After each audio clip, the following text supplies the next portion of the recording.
Alright guys, I'm going to go walk somewhere a bit quieter, I hope. But just a quick update.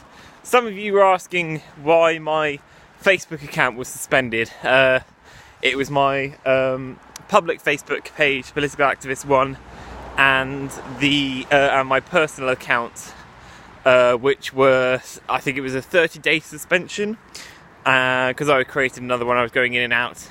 But there was another 5 days because Facebook, apparently, I guess the algorithms or somebody picks this up and they say that's suspicious behaviour because of logging in and out of it. So yeah, it was suspended for another 5 days on top of that.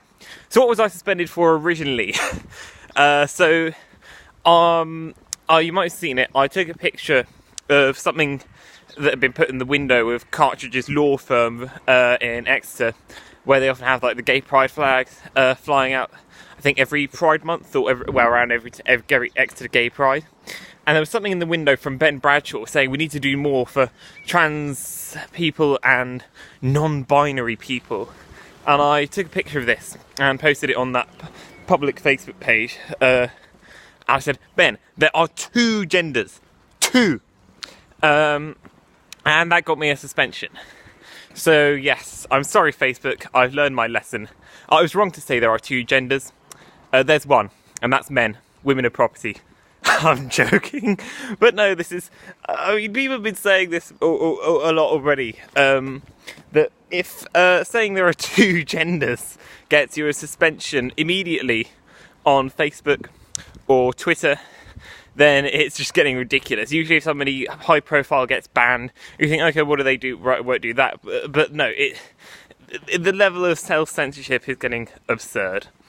And, you know, I mean, George Orwell said in 1984, freedom of speech is being able to say that 2 + 2 = 4. You can't try to silence people for telling the truth, or something very dark's going on. I mean, there was an article, I think, from last year. I think Ben Shapiro tweeted it. I'll try and find it.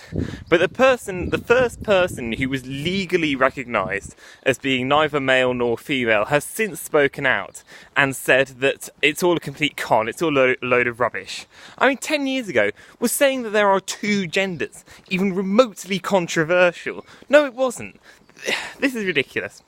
And look, what I find worrying is that that no one is protected from the social media censorship, and people will say, it's not censorship. That's when the government does something. They're private companies; they can do what they want. When these are the same people who lecture us on the evils of capitalism and how a bakery should not be allowed to refuse service to a gay couple, refuse them a gay wedding cake. Those same people just all of a sudden turn into free market fanatics who think businesses have rights to discriminate when somebody they don't like is banned from social media. But no, this is happening. But I was a political candidate in a local election, okay? Likewise, Tommy Robinson was a MEP candidate in the European elections for North West England. Carl Benjamin, likewise, South West England. They all had their Facebook accounts suspended, were banned completely. When, not only do they have a right to speak, but if they're people you can vote for, we have a right to hear them. And likewise, Anne-Marie Waters had her Twitter account removed ages ago. That was last year. For Britain's official Twitter account was removed recently. So it's all getting a bit out of hand.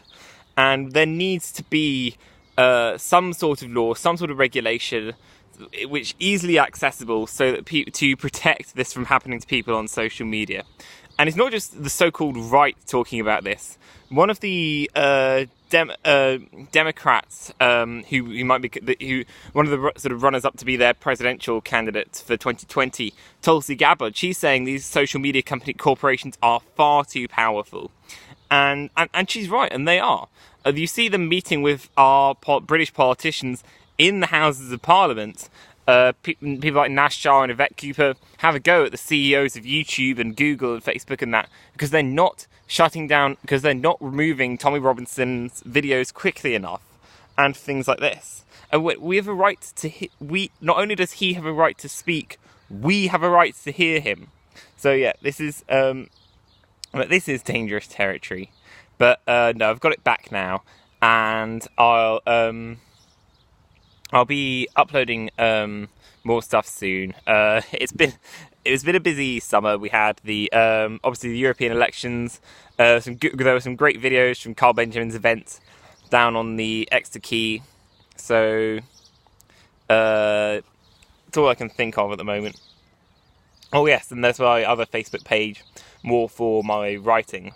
But yes, Frankie out.